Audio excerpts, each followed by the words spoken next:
అప్పుడు నేను మాట్లాడతా. ఎంత కమిటెడ్గా ఉన్నాను తెలంగాణ కంటే. జనసేన మా వాళ్ళందరూ ఎదురు చూస్తున్నారు తెలంగాణలో జనసేన ఎదగాలని. నేను ఒకటే చెప్పా, ప్రజలు కోరుకునే వరకు మీరు ముందుకు తీసుకెళ్ళండి అని చెప్పి నేను జర్నలిస్ట్ కాలనీలో ఉన్న తెలంగాణ జనసేన పార్టీని కూడా నేను తీసేసాను. మొత్తం హెడ్ క్వార్టర్స్ అంతా మంగళగిరిలో పెట్టిన. నాకు అంత కమిట్మెంట్ తెలంగాణ మీద.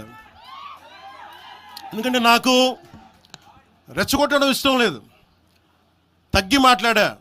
మీరు ఎన్ని హింసించినా, మీరు ఎన్ని మాటలు మాట్లాడినా, ఆంధ్ర కొడకని తిట్టినా, అరే నా గుండెల్లో తెలంగాణ ఉంది, మీరు ఎన్ని తిట్టినా నేనేం పట్టించుకోను.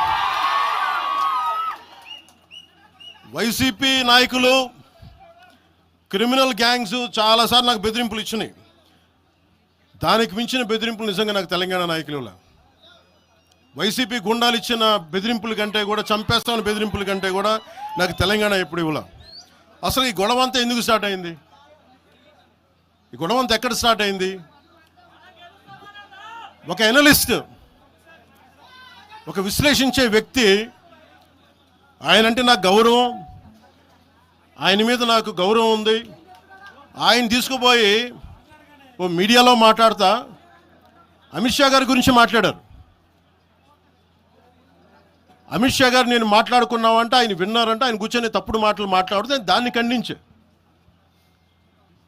నా మీద మనకు మాట అంటే మన జన సైనికులు ప్రతి చోట ఏదో కూర్చొని ఒక కేసులు పెట్టారు కూడా నాకు తెలియదు. తెలిసిన వెంటనే చెప్పాను, అవన్నీ వదిలేనని చెప్పాను నేను. అవన్నీ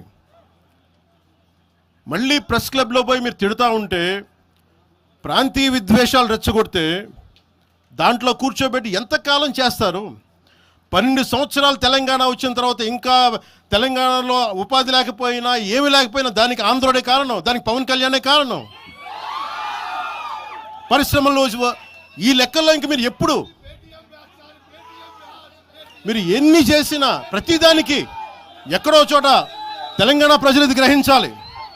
ఉద్యోగాలు రాకపోయినా, ఉపాధాలు రాకపోయినా ప్రతిదానికి ఆంధ్రోడు కారణం అంటే, ఆంధ్ర ప్రజలు నిజంగా ఎందుకు వస్తారు ఇక్కడికి? తెలుగు చిత్ర పరిశ్రమ ఎందుకు వచ్చింది?